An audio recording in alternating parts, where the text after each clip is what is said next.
Hi, welcome to our channel where we share the most intriguing stories.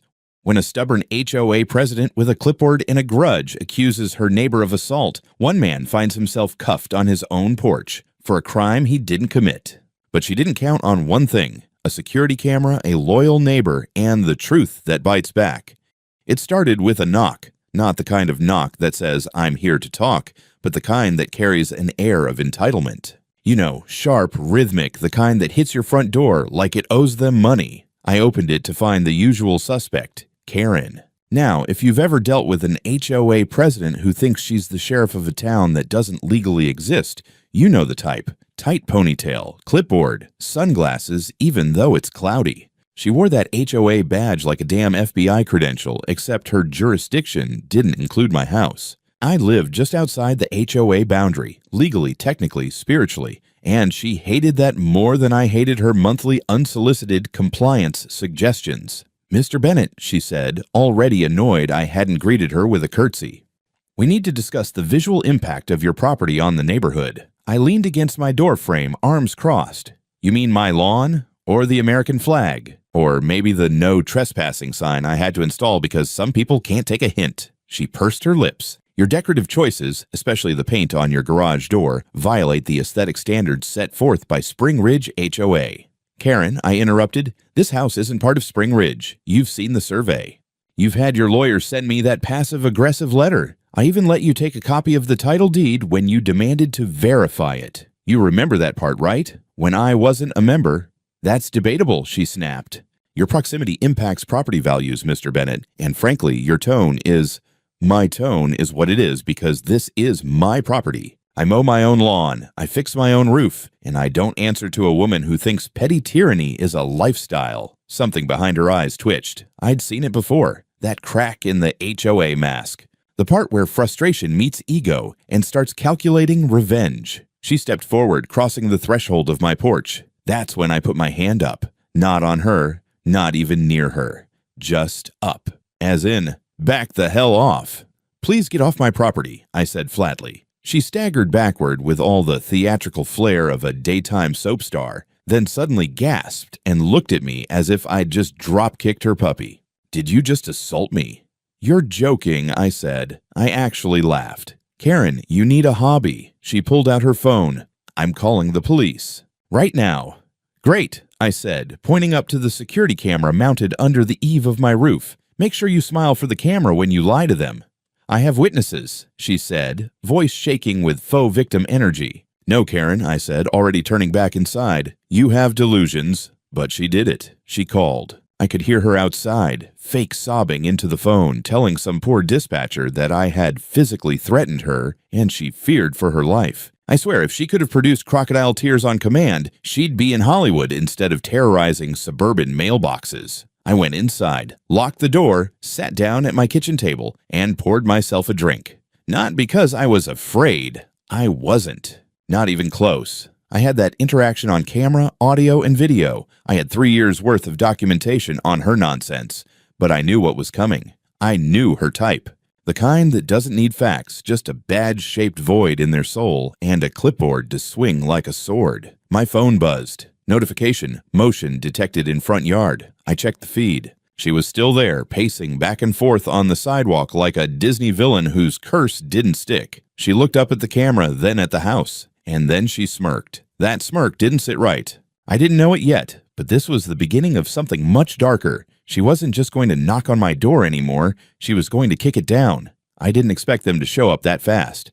Maybe it was 20 minutes, maybe 30, enough time to finish my drink and stare out the window while Karen paced the sidewalk like a chihuahua on Red Bull. When the black and white pulled up, she went full Broadway. Arms flailing, voice raised, she rushed to greet them like a grieving widow, pointing at my house like it was ground zero for war crimes. 2 officers stepped out. One was stocky, mid-40s with that "I've seen some things" face. The other was younger, taller, built like a football player, sunglasses still on despite the shade. It was the tall one who walked up my porch first. Nameplate said, "Officer R. Clevenger." The other trailed behind, looking mildly uncomfortable.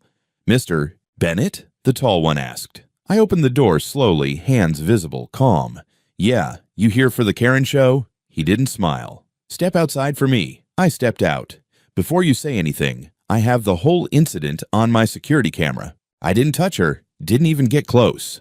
"Sir, we received a report of physical assault," he said, placing a hand on his belt, right near the cuffs. "You're being placed under arrest pending investigation." "Hold up," I said, raising my eyebrows. "You haven't even looked at the footage." The older cop, nameplate Sanders, shifted slightly. "You'll have the opportunity to present that later. Right now, we need you to turn around and put your hands behind your back." "Am I being charged with something?" I asked, voice flat but rising. "Second-degree assault," Clevenger replied. "Now turn around." "That's a felony," I snapped. "On her word alone? Without a damn shred of evidence." "She has bruises consistent with being grabbed," Sanders added, sounding like he hated that he had to say it. "Bullshit," I muttered, stepping back toward my door. "That camera's been running since 9 a.m. You want to accuse me of something, go check the footage. It's all there. Unless someone's got a reason not to." That's when Clevenger moved fast. Too fast. He grabbed my wrist, twisted it behind my back, and slammed the cuffs on tight enough that I winced. "We're not going to argue law on your porch." My neighbors were watching. Of course they were. You get arrested on your own porch in the suburbs. It's like throwing a barbecue. Everyone shows up. No one brings beer. I locked eyes with the Hendersons across the street. They quickly turned away. Cowards. Karen, meanwhile, stood on the curb with a look of pure righteous satisfaction on her face. She wasn't smirking now. No, this was something deeper. Serene. Like she'd just pulled off the perfect con and the curtain was about to drop. As I was escorted down my own walkway in handcuffs, she called out in her sweetest, fakest voice, "Maybe now you'll learn some manners, Mike." I didn't say a word. I didn't even look at her, but I did glance up at my camera. It was still there. The little red light still blinked, still recording. That gave me a sliver of comfort. The ride to the station was quiet. I asked again to speak to a lawyer. They said I'd get my call at processing. I asked them to at least preserve the security footage before anyone tampered with it. Clevenger told me that wasn't his job. Once at the station, they booked me like I was some kind of drunk frat boy. Fingerprints, mugshot, shoelaces out, belt off. The holding cell was cold and reeked of bleach and mildew. I sat on the metal bench, trying to make sense of the fact that I was now officially being held on a felony assault charge for an incident that not only never happened but had actual video proof to the contrary. I asked again about making a statement. Officer Sanders looked like he might actually give a damn but said it was above his pay grade. The next blow came hard. I was denied bail. Flight risk due to combative behavior at the time of arrest. Combative? I asked for a video to be checked. They told me I'd be held for 15 days while the case was evaluated. 15 days. For something that never happened. For breathing the same air as Karen. The worst part? That camera, still hanging on my house. I had no way to get to the footage. I didn't even know if it was still there. Back in my cell, I leaned back against the concrete wall, staring up at the flickering ceiling light, and realized the hard truth. I wasn't just up against a lying neighbor. I was up against a system that didn't care about truth unless you beat it over the head with it. And Karen knew it. I didn't know what was happening outside my house at that moment. All I had was a concrete bench, a flickering fluorescent light, and the kind of silence that makes your thoughts start pacing like nervous animals in a cage. But later, when the dust hadn't settled yet, when everything was still raw and burning, I was told exactly how it went down. And when I pieced it together, it made my stomach knot in a way cold jail food never could. It happened the same evening I was booked. Rick Jordan, the guy who lived directly across the street from me, had just gotten back from a day trip out of town. Rick wasn't much of a talker usually, but he had a sixth sense for drama. He pulled into his driveway, killed the engine, and saw them. 3 figures near my front yard. Karen, 2 men he didn't recognize, and one of them, according to Rick, dressed like he'd walked out of a low-budget hacker convention. Black utility vest, messenger bag, too many gadgets clipped to his belt for someone who looked that annoyed with technology. Karen was pointing up at my house, at the camera mounted under the eave. The man with the bag was already stepping onto my lawn. Rick said his first thought wasn't even anger, it was confusion, because he knew, everyone in that block knew, that Karen and I had about as friendly a relationship as a bear and a bee. So, he walked out of his driveway and called out, "What the hell are you doing on his property?" Karen turned like she'd been waiting for an audience. "Good evening, Rick," she said, syrupy and smug. "We're handling a security issue." One of the guys stepped closer to the house. The expert opened his bag, pulled out tools like he was about to defuse a bomb instead of touch a camera the size of a coffee mug. Rick said his spine stiffened immediately. What kind of security issue requires you trespassing on someone else's land while he's in police custody? Karen didn't flinch. Tom asked us to take care of his camera, she replied. He wants it moved. It violates neighborhood privacy concerns. Rick told me his eyebrows nearly launched off his face. Tom asked you to touch his camera. You two hate each other. Her smile sharpened. He realized his mistake today. That's when Rick pulled out his phone and started recording. He didn't say anything, just hit record. The so-called security expert started walking toward the camera with a small telescopic ladder. Rick followed, still filming. You licensed? Rick asked. The guy didn't even look at him. Just doing my job. What company? Private contractor, he replied, which apparently is code for trust me because I said so. Rick zoomed in on his face, then on the tools, then on Karen. That's when she realized what he was doing. You can't record this, she snapped. Try stopping me, he replied. She stepped closer, voice lowering. Rick, this doesn't concern you. Funny, he said, since it's happening in front of my car and on my neighbor's lawn. The fake expert was halfway up the ladder now, hand on the camera. That's when Rick stepped forward, raised his phone higher, and said loud enough for everyone to hear, "You touch his camera and I'm calling the police for trespassing and tampering with private property." Karen shifted fast, like a switch flipped. Tom gave us written permission. He has mental instability issues. The officers took him in for aggressive behavior. Rick later admitted that was the moment he really felt something was deeply wrong, because the words didn't sound like concern. They sounded rehearsed. He told her to show the permission. She couldn't. Then she made the mistake. She lunged for his phone. Rick said her nails actually scraped his knuckles as she tried to grab it, like some deranged suburban raccoon. He yanked it back just in time, but the video caught everything. Her hand, her face, her voice. He called the police right in front of her. Karen stepped back immediately, putting on her public face again. The expert suddenly climbed down like he'd left the stove on. The second guy moved toward his car. No more bravado, no more authority. When the patrol car pulled up, not the same officers from my arrest, Karen suddenly had a whole new narrative. She claimed she was protecting the neighborhood from illegal surveillance. She claimed the man with her was a certified digital security consultant. She claimed I had invited her to help before my arrest. Rick didn't argue. He just played them the video. The officers looked at it, then at her, then at the ladder still leaning against my house. They made her leave. No more performance, no more authority. But Rick didn't stop there. He waited until they were gone, walked up to my house, looked at the camera still hanging there, took a deep breath, and he did something most people wouldn't. He grabbed a ladder, carefully unscrewed the camera himself, pulled the micro SD card out of it, and sealed it in a small plastic case from his car. Not to destroy evidence, to save it. They didn't even give me a phone call until the next morning. By then, I'd spent the night on a steel bench with a paper-thin blanket and a roommate who snored like a cement mixer full of gravel. I wasn't angry. Not yet. That came later. I was too stunned for anger. Too busy replaying the moment on my porch when the cuffs went on, trying to process how fast the world could turn upside down on nothing but a lie. When I finally sat down across from the public defender, a woman named Michelle Reyes, I could tell right away she was stretched thin, tired eyes, quick questions, and a pen that never stopped moving. "They're charging you with second-degree assault," she said flatly. "Karen Montgomery alleges you grabbed her wrist, twisted it, and threatened physical harm." "That never happened," I said. "There's a camera right above the porch. Caught the whole thing. Clear as day."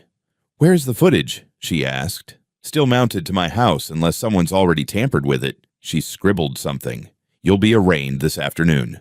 Depending on the judge, we might be able to argue for release on recognizance." "No bail?" I asked. She looked up. "There's a recommendation from the arresting officer that you be held. He described your behavior as combative and uncooperative." I laughed, not because it was funny, but because it was so absurd it broke through the shock. I asked them to check the damn camera. That's combative now. Apparently, the arraignment was a joke. The prosecution made a show of concern for community safety and highlighted Karen's long-standing involvement in neighborhood affairs. I was portrayed as a man with documented hostility toward the HOA and a history of confrontational behavior. They even brought up the time I told Karen to take her clipboard and shove it into a compost pile. That apparently counted as character evidence now. No one asked about the camera. Judge denied bail, said I'd be held pending further review of evidence. 15 days. 15 days for something I didn't do. They took my shoelaces again, like I was a danger to myself now. Back in holding, Michelle came to see me 3 days in. She looked different, sharper, like she'd finally slept. And she had news. Your neighbor, Rick Jordan, she said, flipping open a manila folder, brought in the footage. I sat forward, pulse kicking up. He has it. He had it in his possession, removed the SD card himself. He also filmed Karen attempting to access the camera with 2 men, one of whom she described as a digital security contractor. Yeah, I muttered. That part's real comforting. She continued. We reviewed the porch footage. You never touched her. You didn't even move toward her. In fact, it's clear she stepped into your personal space and you verbally asked her to leave. So what now? Well, the footage was submitted to the precinct. Here's where it gets interesting. It sat for over 24 hours without being entered into the case log. Someone tried to bury it. I blinked. Let me guess. Officer Clevenger? She didn't answer, which told me everything I needed to know. Michelle leaned forward, her voice dropping. There's going to be an internal review. But the moment the video hit the DA's office, everything changed. The charges won't be dropped yet, but a formal investigation into the arrest has been opened. That's when she smiled. Small, but real. And the footage is damning, not just the porch video. Rick's phone caught Karen claiming you gave her permission to access your property. On camera, she tried to take his phone. That's attempted theft at minimum. Please tell me someone's actually watching this crap. They're watching now. 2 days later, I was moved to a smaller holding unit with a working toilet and actual hot meals. It was still a cage, but it didn't smell like despair and bleach. Michelle told me I might be out early. The judge had requested a special review hearing in 72 hours. Meanwhile, Rick had gone full commando. Not only did he submit the footage, he filed a formal trespassing report against Karen and both of her sidekicks, claimed damage to his property too. She scratched his truck while trying to yank his phone. I imagined her reaction, the righteous indignation, the sputtering disbelief that someone actually pushed back, that someone dared to treat her like a criminal. But she wasn't just a nuisance now. She was a liar, a trespasser, and soon, hopefully, a felon. I spent the next few days in a haze of stale air and plastic trays, counting the hours until the review hearing. There wasn't much to do except wait and hope that someone outside still believed in facts. The review hearing was held on a Wednesday morning in a quiet courtroom with more echo than warmth. I stood beside Michelle, dressed in the same beige jail-issued clothes I'd been wearing for nearly 2 weeks. My wrists itched where the cuffs had rubbed raw. The room smelled faintly of lemon cleaner and stale paper. But none of that mattered the moment the judge leaned forward and said, "Let's talk about the footage." For the first time since the porch, I felt the weight of someone taking this seriously. Michelle laid it out with the precision of a surgeon. She submitted the porch camera footage, time-stamped and uninterrupted, showing me standing still while Karen theatrically recoiled like I'd thrown a punch. The courtroom was silent as it played. No audio manipulation, no missing frames. Just the raw truth. Then came Rick's video, Karen insisting that I had asked her to retrieve the camera despite knowing full well that I was in police custody and had never in my entire life spoken a kind word to her. She tried to grab Rick's phone visible on camera. One of the men with her, the so-called security expert, can be heard saying, "Let's just take the damn thing and go." When the video ended, the judge adjusted her glasses and said nothing for a full 10 seconds.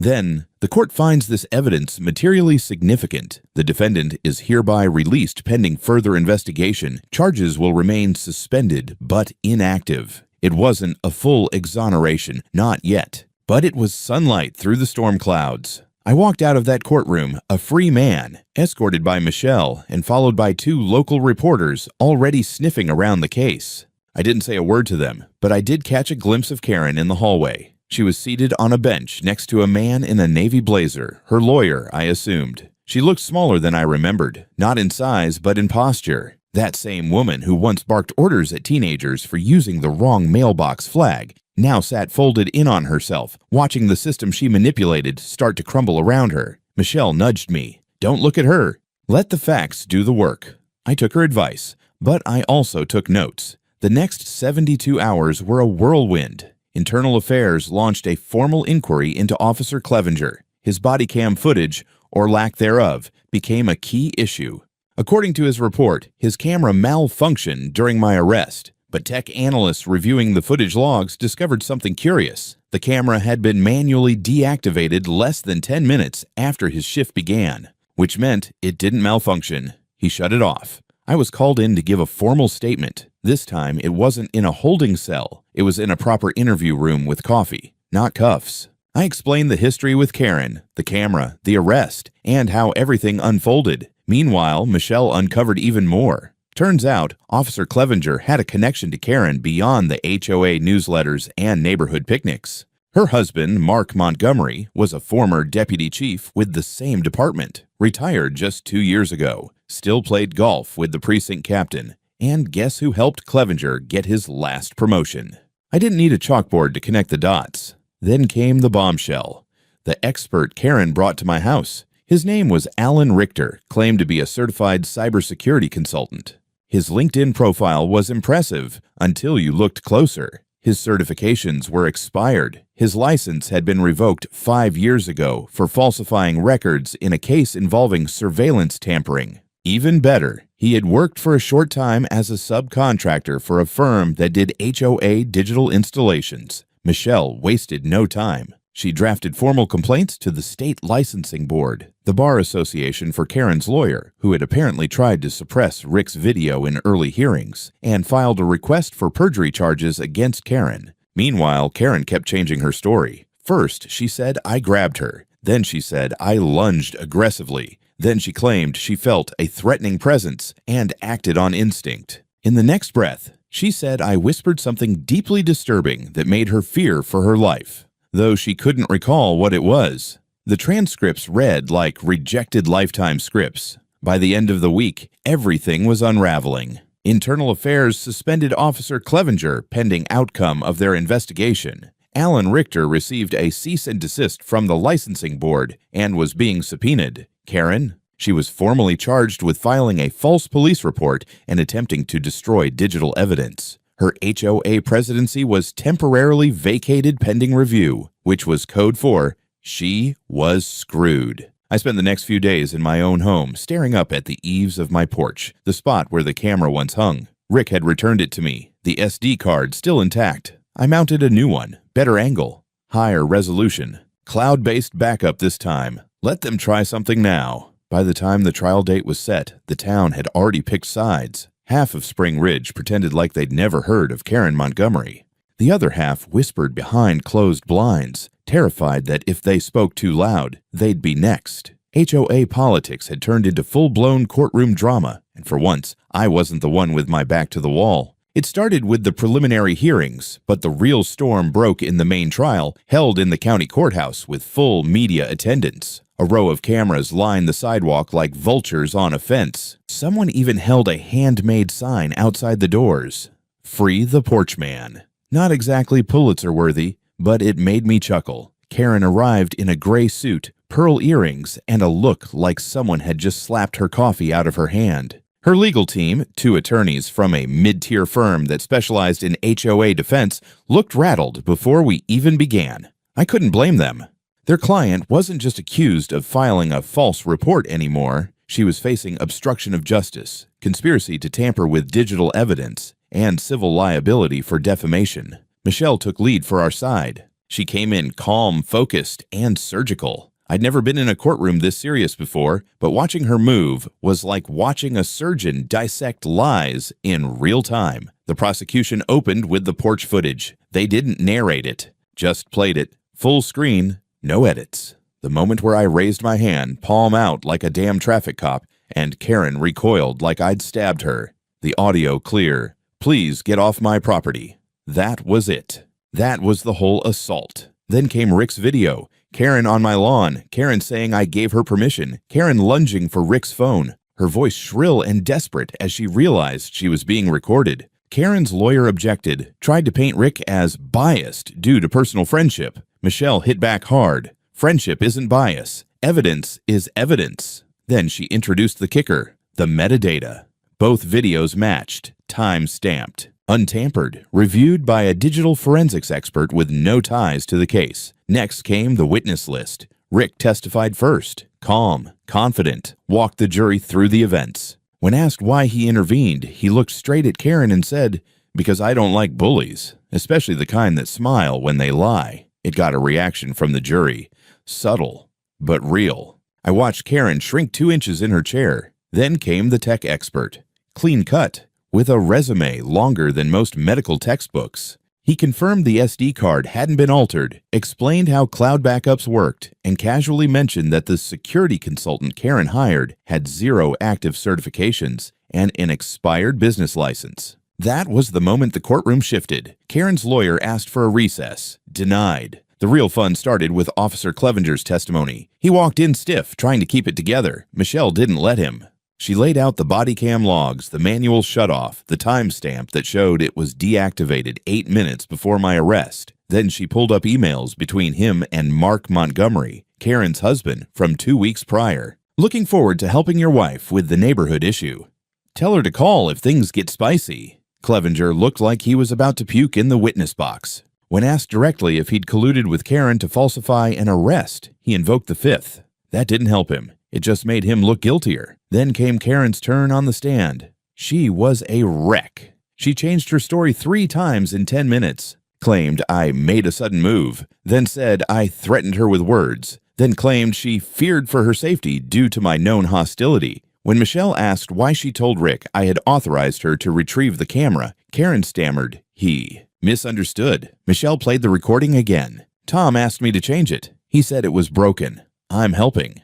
The jury didn't need convincing after that. Final statements were short. The judge found Karen guilty on 2 felony counts, filing a false police report and obstruction of justice. She also received civil liability for defamation and unlawful entry. The sentence, 12 months probation, 500 hours of community service, and a personal financial judgment. She was ordered to pay me $95,000, $50,000 for emotional distress, $25,000 for legal expenses, $20,000 in punitive damages. The HOA itself was hit with a separate sanction. An investigation into mismanagement under Karen's leadership revealed that she had redirected funds for community improvement projects that somehow all ended up at her own house. New kitchen, new landscaping, even a home security system she had billed as HOA perimeter integrity. They were fined $25,000 and placed under temporary county receivership for the next 18 months.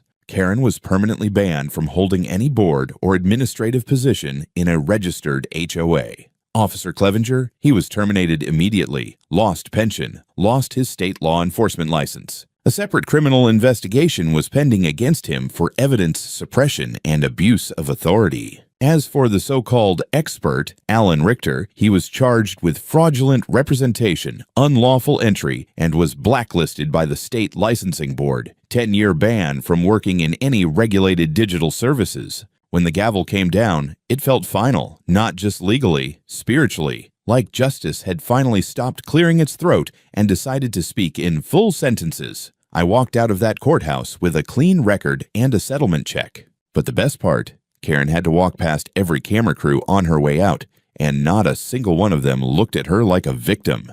3 days after the verdict, I sat on my porch, coffee in hand, watching a bluebird land on the railing like the universe was offering me some poetic nonsense. I hated poetry, but I was learning to appreciate silence again, the kind that wasn't pierced by Karen's shrill voice or the hum of legal anxiety buzzing through my skull, the kind that felt like a beginning, not a warning. The check from the court had cleared. $95,000 sat in my account like a monument to restraint. I could have bought a new car, could have flown somewhere warm and sandy. Instead, I upgraded my home surveillance system until it looked like NORAD had subcontracted my roofline. 4 cameras, all cloud-synced, with redundant storage and tamper alerts. I even bought a solar-powered backup just to spite Karen's crusade against visual disruption. But the money wasn't the part that mattered most. What mattered was that people were finally talking. Rick was the one who pushed me to go public. He showed up the day after court with 2 cups of coffee and a look that said, "You're not done yet." "You should write something," he said, sitting on my porch like he owned it. People need to know what she tried to pull. What the HOA let happen, what the cops almost buried. I'm not a writer, I replied. You don't have to be. You're pissed. That's good enough. So I wrote. It started as a long Facebook post, turned into a blog entry. Then Michelle, ever the strategist, suggested we send it to the local news outlet, the Clearbrook Herald. They picked it up under the headline, I was arrested on my porch for a crime I didn't commit because the HOA president lied. It went viral in a day. I don't mean 30 comments and a few shares viral, I mean national forums, Reddit threads, HOA horror story compilations, podcasts requested interviews. One local news station drove out just to film a segment on abuse of authority in suburban governance. My porch became a symbol, not of defiance, but of exposure. The story hit a nerve. People wrote in from all over. My HOA threatened to sue me for planting tomatoes. I got fined for having a wind chime. They towed my car from my own driveway. Apparently, Karen wasn't a virus. She was part of a species. Then came the letters. First, a polite inquiry from the State Civil Liberties Commission. They wanted to interview me about my experience with unlawful arrest and HOA harassment. I gave them everything. Names, dates, footage. They opened a public report and started tracking similar abuses across the state. Next, the City Council invited me to a hearing on community governance oversight. I stood there in front of 6 uncomfortable-looking officials and told them flat out, if Karen had succeeded, I'd be in jail right now. And the only thing that saved me was a neighbor with a phone and a camera that didn't get ripped off the wall. They passed a motion 2 weeks later to review the scope of HOA enforcement powers countywide. They even launched a hotline for reporting abuses of power by HOA boards. They named it after the case. The Bennett Line. I'm not joking. Karen, meanwhile, vanished. Not literally. She still lived 2 blocks over, but her lawn started growing wild. Her mailbox disappeared. No more clipboard patrols. No more HOA newsletters. She'd been voted out, banned from holding any community position, and, most importantly, stripped of her voice. But she wasn't done entirely. About a week after the article hit national circulation, I got a letter in my mailbox. No return address. The handwriting was tight and furious. You humiliated me. You lied. This isn't over. She even underlined the word you 3 times. I showed it to Michelle. She laughed. Keep it, frame it. Evidence and decoration, all in one. We reported it anyway. A quiet warning went into the system. Nothing came of it. But it was nice to know that for once she was the one being watched. By the end of the month, I had received a Community Impact Award from the Clearbrook Legal Alliance. Rick gave a short speech about standing up for truth, but mostly roasted Karen's clipboard complex. The room loved it. At home, I finally reinstalled the old porch camera. Not because I needed it anymore, because I wanted her to know. The eye was still open. There's a strange kind of quiet that follows a war. Not the celebratory kind, not even relief.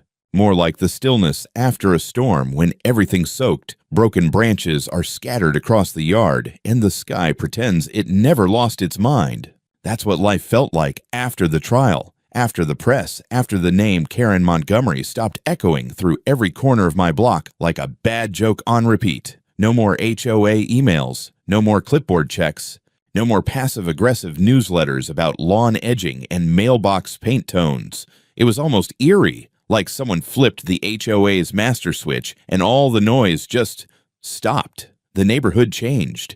Some of it was immediate. The temporary receivership installed a neutral administrator who actually listened to people. The fines were frozen. Hearings had real transparency. Several board members resigned quietly, and one even stopped by my house with a 6-pack of craft beer and an apology that smelled like fear more than guilt. But the real shift wasn't in policy, it was in people. Neighbors I'd barely spoken to started waving. Rick, of course, was a constant, my unofficial PR manager, lawn beer partner, and reminder that sometimes all it takes is one decent person with a phone to burn down a lie. One Saturday, a woman named Emily, who lived 2 streets over, stopped by with her teenage daughter. She said her kid wanted to thank me. Apparently, Karen had once berated her for skateboarding too loudly. The daughter handed me a handmade thank you card with stick figures. Mine was holding a sign that said, "Truth wins." Karen's stick figure was falling into a trash can labeled lies. I kept it on the fridge. I got used to being that guy. The one who stood up. The one who fought back. But the truth is, I didn't want any of it.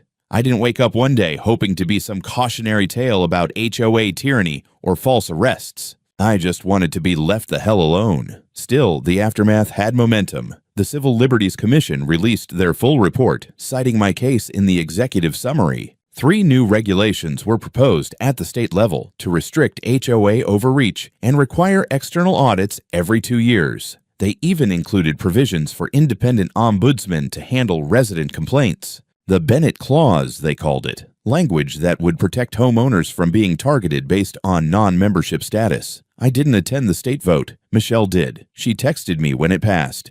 "It's law now. You changed something real." For a while, I didn't feel much. Just tired. Then, one late afternoon, I stood on my newly repainted porch. Same color, just glossier because screw Karen, and I watched the sun dip behind the rooftops. The shadows crawled like slow-moving ink across the picket fences, across my lawn, across the spot where I was arrested. The camera above me blinked red once. Recording, still watching. I took a long sip from my drink and exhaled. Maybe this was peace. Or maybe it was just intermission between disasters. But for the first time in years, no one told me what I could or couldn't do with my own damn property. No one tried to climb my porch without permission. No one accused me of crimes I didn't commit. Karen? Last I heard, she'd moved to Florida. Of course she did. That was always her spiritual homeland, the final destination for people who think the rules were made for someone else. Someone said she tried to join another HOA board down there and got rejected. I smiled when I heard that. I never answered her letter. Didn't need to. The facts had already done the job. And facts, as she learned, don't bend to HOA bylaws. They bite back.